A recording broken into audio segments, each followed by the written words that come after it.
सद्गुरु कबीर आश्रम देवास के प्रमुख संत सद्गुरु मंगल नाम साहिब न केवल आध्यात्मिक रूप से सशक्त है, बल्कि उनका जीवन चमत्कारों, साधना और सेवा की अनुपम मिसाल प्रस्तुत करता है। उनकी पहचान कठोर तपस्या, आत्म साधना और लोक कल्याणकारी कार्यों से है। देवास स्थित चामुंडा टेकरी पर स्थित कबीर आश्रम में विगत 35 वर्षों से अधिक समय तक उन्होंने मानव सेवा की अखंड ज्योति प्रज्वलित की है। मानव कल्याण के साथ साथ वे गौ सेवा और दिव्यांगों की सेवा में भी पूर्ण रूप से समर्पित रहे हैं। उनकी शिक्षाएं न केवल आत्मिक उन्नति की राह दिखाती हैं, बल्कि समाज के प्रति कर्तव्य बोध भी जागृत करती है। आध्यात्मिक चर्चा के दौरान उन्होंने साधक के कर्तव्यों, साधना पथ की गूढ़ अवधारणाओं एवं आध्यात्मिक जीवन के रहस्यों पर महत्वपूर्ण संदेश दिए। मेरे अपने जीवन में कुछ ऐसे अनुभव हुए कि मैं इस संसार में अकेला नहीं हूँ, और अकेला ऐसा हूँ कि सब में समाया हूँ। जैसे जीव तत्व ऐसा है कि जो पूरे व्यापक संसार में फैला हुआ, उसकी सीमाएं नहीं है। शरीर की सीमा है जो 84 लाख में बटा हुआ, 84 लाख योनिकरण में बांटा गया।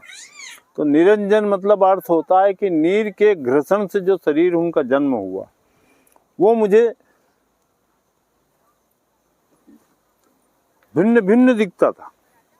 अपने बचपन के खेल में मैं जब देखता था तो पिताजी मेरे से पूछते क्यों, खेत पे गया था? मैंने हाँ गया था। बोले कब, कैसे गया था? मैं अकेला थोड़ी था, चंद्रमा भी मेरे साथ में था। रात में जैसे खेत में जाते हैं मैं पकड़ने के लिए, तो वो अनुभूति ऐसी होती थी कि मैं अकेला नहीं हूँ। सारे जितने शरीर है, तो सदगुरु की साखी मुझे याद आ गई उसमें अभी। पहले नहीं समझ पाया कि ये क्या चक्कर है। पहले फिर बाद में समझ में आया कि सदगुरु सकल भवन के वासी, और सकल भवन गुरु तन में राखी, मतलब सारे संसार को अपने अंदर सजीव देखना। और उसकी भिन्नताएं देखी किसमें? शरीर में। सजीव देखा है जीव को व्यापक रूप में, जैसे हवा व्यापक रूप में, हम तुम सब हवा में बैठे, ऐसे प्रकाश में बैठे। तो सीमित प्रकाश देखा, सूर्य का प्रकाश सीमित 12 घंटे रहता, फिर नहीं रहता। चंद्रमा का प्रकाश सीमित है। अपने प्रकाश में जब मैं उपस्थित हुआ तो मुझे लगा कि ये सारे प्रकाश जो है सीमा में बंधे हुए, अपन असीम प्रकाश से जुड़े हुए, जहाँ कभी रात होती नहीं, जहाँ कभी दिन होता नहीं। क्योंकि दिन और रात जो है उसमें हमारे प्रकाश में घटित है, और ये व्यापक, जीव व्यापक। शरीर घटित है, जो आपका शरीर है ये कुछ सीमा में बना हुआ। आपके हाथ से अपना शरीर 3.5 हाथ, ये सारी भिन्नताओं में एकता। कितने मानव है, कितने शरीर है, लेकिन अपने हाथ से अपना शरीर 3.5 हाथ। कभी कभी बाई चांस कोई कम ज्यादा हुआ तो वो अलग बात, लेकिन बहुतायत ऐसा में। तो आध्यात्मिक चर्चा में ये अनुभव हुआ कि अपन जो है वो अकेले नहीं है। किसी से भी हटना सहज बात नहीं है, हट ही नहीं सकते। हटाने की कोशिश करो आप, हटने वाला कौन है? शरीर। और व्यापक जीने वाला अपना प्रकाश, स्वयं का प्रकाश में जब अपन खड़े होते तो उसमें सारे संसार के जितने चराचर जीव है, वो देह अलग है, जीव अलग। जैसे अपने कपड़े अलग है, अपना अलग। ऐसा भिन्न भिन्न महसूस हुआ। गर्भ में, माँ के गर्भ में ऐसा अनुभव हुआ कि मुझे गीला कपड़ा डाल करके बांध दिया। आपने अध्यात्म की शुरुआत कब से की थी? वही तो मैं बता रहा हूँ कि माँ के गर्भ से ही ये चर्चाएं शुरू। और वहाँ कोई था तो नहीं जो गवाह सबूत ढूंढते थे कि तुमने देखा, कि तुमने देखा। क्योंकि इस स्थिति में कोई ही प्रवेश कर पाता है। माँ के गर्भ की अनुभूति है आपको? हाँ, एक गीले कपड़े में मुझे बांध दिया गया। क्या कुछ कष्ट होते थे? उसे ये नहीं समझ पाया कि ये क्या है जिसने बांधा। बाद में समझ में आई कि अपन ये रज विरज की, वीर्य की धारा और रज की धारा, माता पिता की जब, तो उसको बीर्ज धाम बोलता हूँ। रज और बीरज दोनों मिलते हैं तो इसका नाम है बीर्ज धाम। बीर्ज धाम की जो बचपन, जवानी, बुढ़ापा, इसमें शरीर की चेतना का विकास हुआ, समझ की चेतना। देखा जरूर, लेकिन समझे नहीं कि ये क्या है। तो में कबीर को समझना साधारण बात नहीं है, क्योंकि जीव तत्व मान कबीर। जो जीव है, जो व्यापक वस्तु है, उसका भास उनको था और उसका भास हमें कराया उन्होंने। जो भाषाओं से पहले भास था। भाषा तो एक किसी को समझाने के लिए, दूसरे को समझाने के लिए हमें भाषा का प्रयोग करना पड़ता है। लेकिन जीव को समझाने के लिए शरीर को समझना पड़ेगा। तो शरीर को समझने के लिए फिर भाषा का उपयोग होगा, और भाषा का उपयोग करने में सारी जो चर्चाएं हैं वो उलझ जाती। कोई अपने मन से अपने प्रभु को, अपने ईश्वर को देखता है, लेकिन ईश्वर विदेही पुरुष है, उसे कैसे देखोगे? उसको तो उसकी क्रियाओं से जाना पड़ता है कि हवा चल रही तो कपड़ा इधर जा रहा है, धूल उड़ रही तो धुआं इधर जा रहा है, धूल धुएं से उसको हम समझे कि हवा किधर बह रही, लेकिन उसे समझने के लिए परम तत्व है वो अविचलित, विचलित नहीं। सगुण और निर्गुण जो वही कह रहा हूं मैं आपसे कि सगुण जो गुणों में आ गया, रजोगुण, सत्वगुण, तमोगुण, और निर्गुण उसको कहते हैं जो गुण रहित है, स्वाद रहित है, दर्श रहित है। एक साधक को सगुण की उपासना करना चाहिए। नहीं, वो अपनी मर्जी है। आप तो मध्य मार्ग चुनो। यदि आप किसी भी साधक को निर्गुण में ले जाओगे तो नहीं समझ पाओगे, और गुण में ले जाओगे, निर्गुण और गुण दोनों को भिन्न भिन्न करके समझना पड़ेगा। निर्गुण वस्तु जो है वो गुण रहित है, स्वाद रहित है, दृश्य रहित है। अब जो दृश्य रहित है उसको कैसे समझाओगे? किसी अंधे से कहते तू रंग समझ ले तो क्या समझेगा वो? हा? आप अंधे को रंग समझा सकते हैं क्या? नहीं समझा पाओगे। इसीलिए संसार को समझाने के लिए उस जगह खड़ा होना पड़ता जहां हमको अनुभूति हुई है, और वो तारीख तिथि हमें याद नहीं। हम उस वक्त यह याद नहीं रखते थे कि आज तारीख याद रखो। जैसे माँ के गर्भ में गए, वो तारीख तिथि में बंधा है क्या? जब हम इस संसार को उपस्थित हुए, देखने लायक हुए, समझने लायक हुए, जब उनने अपनी तारीख, अपनी समझ का समय दिया है। 5 तत्व गुण 3 को अष्टांगी कहते हैं। इसलिए 5 तत्व और 3 गुण को जब समेत किया जाता, संग्रहित किया जाता, वो प्रयोग करके शरीर का निर्माण होता, तो उसको हम क्या कहते हैं? अष्टमी है। आज अष्टमी होती है 5 तत्व 3 गुण को मिलने से, और अष्टमी एक नर के शरीर में होती है, एक नारी के शरीर में होती है। नर और नारी दोनों जो है 5 तत्व 3 गुण में बांधने से अष्ट हुए। अष्ट 16 हुए। यही 16 तिथि चंद्रमा की घटता और बढ़ता। यही 16 महारथी है जिनने अभिमन्यु को और परीक्षित को जाना है, मिटाना और बनाना, और 10 महारथी को इसमें जोड़ना।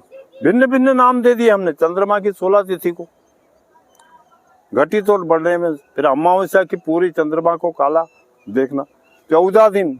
ये भाषा बहुत ग्रहित भाषा है।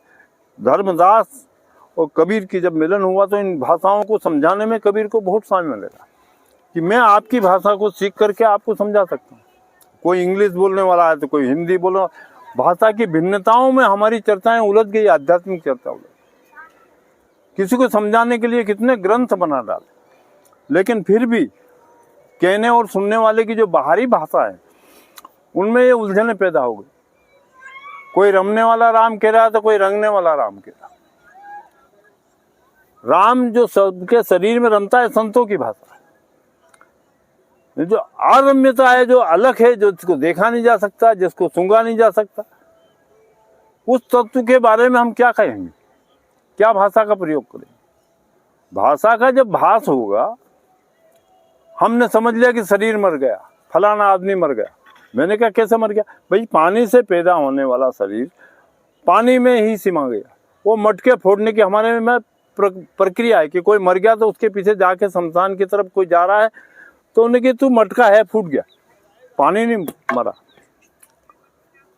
जैसे हवा हमने ट्यूब टायर में भर ली, हवा फट गई, टायर फट गया, हवा थोड़ी मर गई।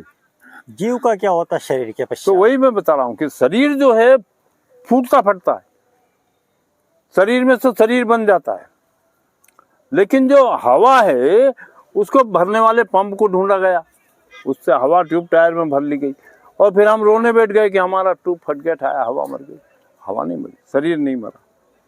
मरा क्या है? उसमें जीव तत्व नहीं मरा, मरने वाला बर्तन भांडा है, और वो भी दूसरे बर्तन से बर्तन निर्माण करते चले आए। हमारा पुत्र है, वो हमारा वंश है, वंश बेल का रचा संसारा, हम है सो पूत हमारा। तो मरने वाली बात कोई दिखी नहीं मेरे को।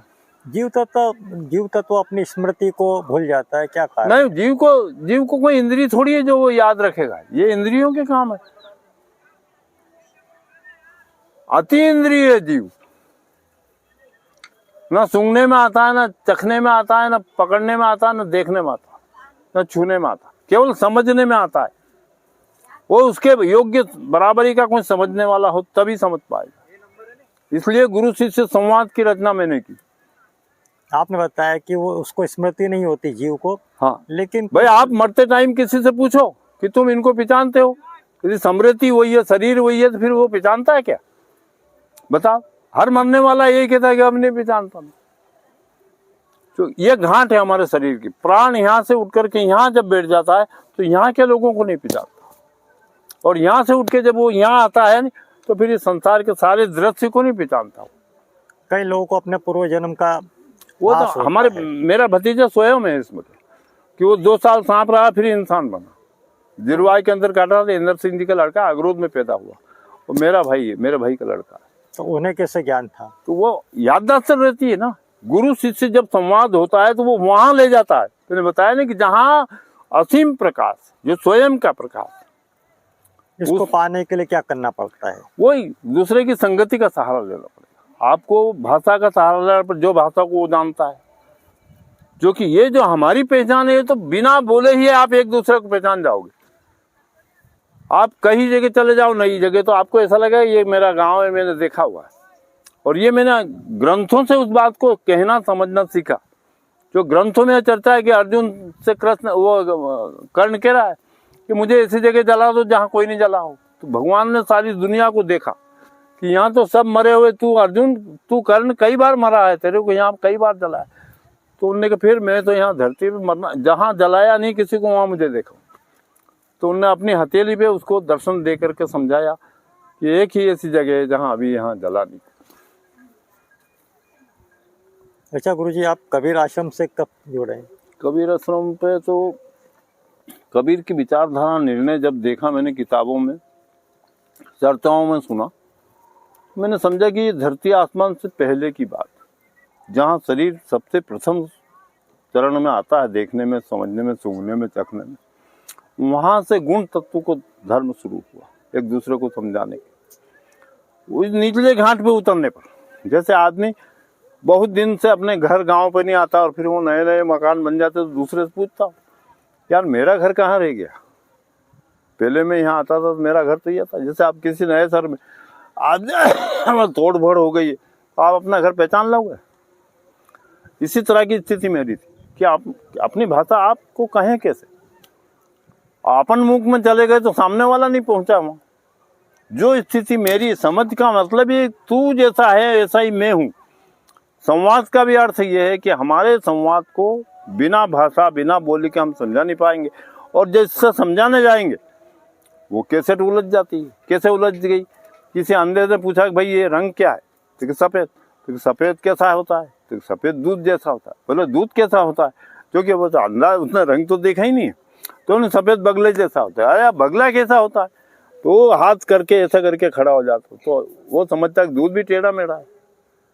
तो जितना समझाने गए उतने उलझते गया कैसे। लेकिन गुरु शिष्य संवाद जब पूर्णता पे पहुंचता है तो बिना बोले ही बात हो जाती है। वहाँ बोलने की जरूरत नहीं हो, भाषा की जरूरत नहीं हो, लिपि की जरूरत नहीं, लिखा पढ़ी की। एक ने दूसरे को देखा, दूसरा दूसरे को देखेगा और वो समझ जाएगा कि मैं कहाँ से आया हूँ, तू जहाँ से आया। एक साधक ईश्वर से संवाद कैसे स्थापित करे? नहीं, ये ईश्वर विदेही पुरुष है। संवाद हमारी चाहत के बीच में है। हमें पानी चाहिए तो हम पानी कहेंगे, हमें जो चाहिए हम अपनी भाषा में बात करेंगे, उसे जो चाहिए वो अपनी।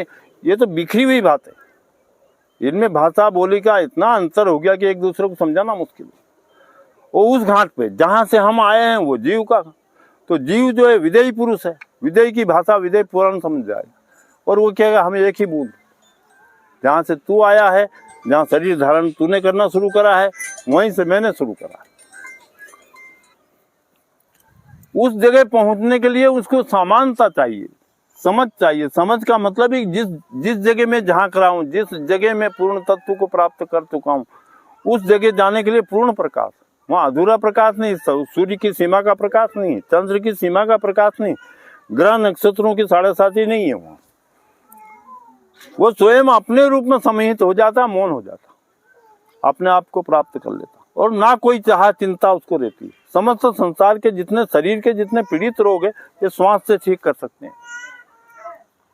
समझ से ठीक कर सकते। किसी को मोह हो गया कि मेरा बंगला जल गया, मेरा लड़का मर गया, मोह तत्व को समझाया कि भाई ये शरीर जो है रिश्ते नातों में बंधा है, ये उम्र में बंधा है, बीर्ज धाम में बंधा, रज माँ का वीर पिता का, ये बीर्ज धाम में बंधा हुआ शरीर है। ये बचपन जवानी बुढ़ापे में गुजरता है। शरीर से विदेयी होना, शरीर की पीड़ा से मुक्त होना, ये स्वर विद्या का काम। जो स्वर विद्या में प्रवेश होगा वो जीव विद्या को तत्काल प्राप्त करेगा, और वो भी गुरु शिष्य संवाद में होगा। यूं करोड़ों सूरज उदय हो जाए, लाखों चंद्रमा उदय हो जाए, नहीं समझना। केवल गुरु शिष्य संवाद ही इसका रास्ता है। आज भी संसार में जितनी भाषा बोलियों के झगड़े हैं, इस संवादों से ठीक हो सकते। संसार की सारी समस्या संवादों से ठीक हो जाएगी। यदि पूर्ण संवाद करने को कोई बैठे तो बिना बोले ही बात होने लगी। आपको हमसे भाषा का प्रयोग करने की जरूरत ही नहीं। अच्छा गुरुजी, कबीर आश्रम के माध्यम से कहीं सेवा कार्य हो रहे हैं? किस यहाँ किस तो प्रकार क्या के है सेवा कि कार्य करते हैं? अनाथ लोगों को और गो सेवा हमारे आश्रम से चली, वृक्षारोपण हुआ, ये 6-7 हजार पौधे यहाँ लगाए। ये भी ऊँट गडरिया वाले आते हैं, 2 मिनट में भिड़ जाते हैं, समझ नहीं पाते हैं हमारी सेवाओं को, हमारे लोग ही नहीं समझ पाते हैं। गुरुजी, आपकी साधना स्थली कहाँ कहाँ पर है? मेरी साधना स्थली तो मैंने बताया नहीं कि गर्भ से शुरू होने के बाद मेरा श्वास से ही सारा संबंध रहा। शरीर में कोई भी रोग होता था, कोई दवा गोली अभी भी ला के देता, मैं इनसे कहता खाना ही बंद, रोटी खाना बंद कर दे, क्योंकि अपनी श्वास में सारे साधन है। सारे शरीर को रोगों से मुक्त करने का स्वर ही एक ऐसी विद्या है। संयम के साथ लेना और छोड़ना कर दो। संयम से भाषा का प्रयोग करो, संयम से दर्शन का प्रयोग करो। देखत देखत ऐसा देख मिट जाए दुविधा रह जाए। एक ही संसार की भाषा है, और वो भाषा वाणी में नहीं आती, भास होने पे आती है। और भास को अपन व्यक्त नहीं कर पा रहे। भाषा को हम एक दूसरे को देखेंगे, समझेंगे, फिर वो मेरी चाहत को समझे, मैं आपकी चाहत को समझूं, फिर आपकी दोनों की चाहत इंद्रियों से भिन्न हो जाएगी खड़ी। फिर आप इंद्रिय स्वाद से उपराम हो जाएंगे। और इंद्रिय स्वाद से जैसे सुनीति और सुरुचि, नीति कहती है कि ये मीठा मत खाओ, खांसी चल जाएगी। रुचि कहती कि नहीं मीठा खा लो। बुजुर्गी और बुढ़ापे में भी ये अंतर है कि आदमी बुजुर्ग हो गया मतलब सारी दुनिया को समझ लिया उसने, और बुजुर्ग भाषा से मौन हो जाता है, क्योंकि उसने सारे संसार को समझ करके मौन हुआ। और भाषाओं में हम कितने ही बोलते रहे, लेकिन एक दूसरे को एक होने में मुश्किल पड़ेगी। जब तक हमारे विचार से, जब तक हमारे जीव स्वरूप से नहीं परिचय हो, और स्वर को देखना पड़ेगा कि इसने रगड़ रगड़ के कितने स्वरूप प्रकट किए। साहब, आप गौशालाओं का भी संचालन करते हैं? हाँ, मेरे कितनी पास गौशाला 3-4, हैं? हाँ, मेरी जामगोद में गौशाला रही है, प्रतापनगर में 5-6, अभी तहसील का प्रमाण पत्र मेरे पास 600 1200 गाय यहाँ रही मेरे पास। और ये जो है संसार के स्वार्थी लोग समझ नहीं पाए सेवाओं। इन्होंने समझा हजारों तरह से हम कमा रहे हैं तो ऐसा ये भी कमा रहे होंगे। अभी कहाँ कहाँ पर गौशाला संचालित हो रही है? अभी कालड़ में हो रही है, बालाखेड़ा मैंने अपने पैतृक संपत्ति में से कुछ दान दी, और भी जगह जगह मेरी सेवाएं इसीलिए है कि संसार को अपनी समझ बांटी जाए, ताकि ये तीर तलवार तोप से दुनिया का छुटकारा हो जाए। लोग एक दूसरे को दबा करके अपना जो अस्तित्व कायम करते हैं वो गलत है। क्योंकि हमारे साहब का एक ही कथन है कि भाई आपका जो अहंकार अभिमान है उसमें आप सबको बांध रहे हो। मैं पढ़ा हूं, तुम भी पढ़ो, मैं बोलता हूं, तुम भी बोलो। आप बेचारा जो हमेशा से संसार की इन बाणी भाषाओं से हरा हुआ, वो क्या बोलेगा तुमसे, हैं? जैसे साधकों को आप क्या संदेश देंगे? साधकों से यही कह रहा हूं कि उलझने की जरूरत नहीं है। सरलता को कायम करो, आप अपने आप को समझो, आप ईश्वर अंश हो, ये सब कहते हैं। लेकिन मैं कह रहा हूं कि आप तो जीव के पूर्ण अंश हो, पूर्ण रूप से आप मौजूद हो। आप घटाते जाओ, घटाते जाओ, आप सब घटते हुए ना आप सीधे प्रवेश हो जाओगे परमात्मा के सत्य में। आप जब सीधे घट जाओगे आप तो सब परमात्मा में प्रवेश हो जाओगे। और जो परमात्मा में प्रवेश हो गया, और उसको क्या चाहिए? चाहे चिंता से मुक्त, सर्व रोगों से मुक्त, सर्व भाषाओं से मुक्त, संसार के सारे अहंकार अभिमान के ये नोट चले, घमंड चले, ये सबसे रहित हो जाओगे तो आप पूर्ण ब्रह्म हो। बताया गया है कि आप दिव्यांगों की सेवाएं भी करते हैं। हाँ। किस प्रकार से सेवाएं होती हो? भाई वो जैसी जिसको जरूरत हो। मान लो हमारी भाषा नहीं समझता तो हम दवा गोली का पैसा दे देते, जाओ करा लो तुम्हारा इलाज। या हमारी बात कोई मान जाए तो बिना दवा गोली के भी ठीक हो जाता। ये जो सेवा कार्य है, इसमें खर्च कौन वहन करता है, किस प्रकार से मैनेज करता है? श्रद्धा से मेरे प्रति लोग बहुत श्रद्धा रखते हैं। अभी मेरा यदि स्वास्थ्य खराब हो या मेरे पास कोई 2-4 बीमार आ जाए तो लोग आके कहेंगे कि महाराज जी हम सेवा करना चाहते हैं। क्या भाई कि इसका इलाज हम करा दें। ठीक, श्रद्धा मेरे प्रति लोगों की बहुत है और बहुत से ऐसे कार्य हुए हैं श्रद्धा से। लोगों को विश्वास है मेरे प्रति, मेरी भावना और मेरे विश्वास पर लोगों को भरोसा है। ठीक गुरु जी, हमसे बात करने के लिए धन्यवाद। शायद